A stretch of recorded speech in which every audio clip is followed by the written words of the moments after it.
ఈ ప్రారంభోత్సవంలో వారిని కూడా ముందుకొచ్చి ఉండాల్సిందిగా కోరుతున్నాం. వారితో పాటుగా ఈ కన్స్ట్రక్షన్ కమిటీకి ఇన్ఛార్జిగా ఉన్నటువంటి శ్రీ SNSR శేఖర్ గారు కూడా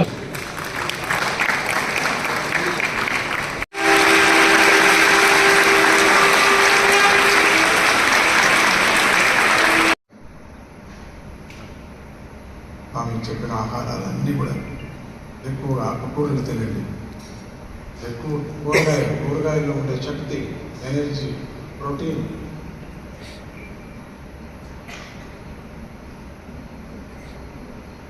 శాకాహారంలో ఉండేటువంటి శక్తి, ప్రోటీన్ వేరే ఆహారాలు లేవని చెప్పచ్చు.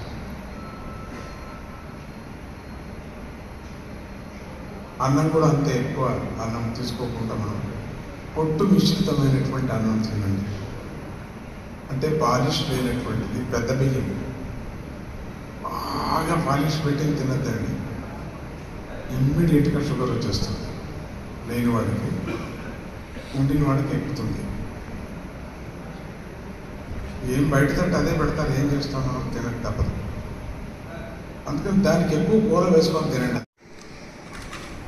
దసరా నవరాత్రి ఉత్సవాల ప్రారంభోత్సవం సందర్భంగా శ్రీ గణపతి సచ్చిదానంద స్వామి గారు తెలంగాణ రాష్ట్రంలో వారు పాదము మోపి తెలంగాణ రాష్ట్రం సుభిక్షంగా ఉండాలి అని వారు ఆశీర్వదించడానికి తెలంగాణ రాష్ట్రానికి విచ్చేసినందుకు రాష్ట్ర ప్రజల తరఫున వారికి కృతజ్ఞతలు తెలియజేస్తున్నాను. మనం ప్రారంభించుకొని ఈ రాష్ట్రం, దేశం, ప్రజలు సుఖ సంపదలతో ఉండాలి, పాడి పంటలతో వర్ధిల్లాలి, ఎక్కడ ఏ కష్టం, ఏ ఇబ్బంది వచ్చినా ఈ ప్రార్థనాలయానికి వచ్చి ఇక్కడ కూర్చుంటే, ఇక్కడ ధ్యానంలో నిమగ్నమైతే వారికి తప్పకుండా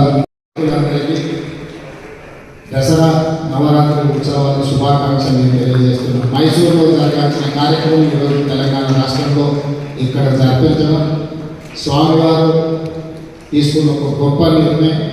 ఈ నిర్ణయం ప్రజలందరూ కూడా ప్రయోజనకారిగా ఉండాలని భావిస్తూ మీ అందరి దగ్గర సెలవు తీసుకుంటున్నాను. ధన్యవాదాలు. ఈ నెల 13వ తారీఖు ఉదయం 10 గంటలకు అటువంటి ఒక దివ్యనాథ చికిత్సా కచేరీని మనందరం కూడా ఆస్వాదించబోతున్నాం. పూజ్య స్వామీజీ వారు ఎక్కడికి వెళ్ళినా కూడా బీ గుడ్ డూ గుడ్ అంటే మంచిగా ఉండండి, మంచిని పెంపొందింప చేయండి అనే ఒక అద్భుతమైన సూత్రాన్ని జనంలోకి తీసుకువెళ్తూ ఉంటారు. SGS post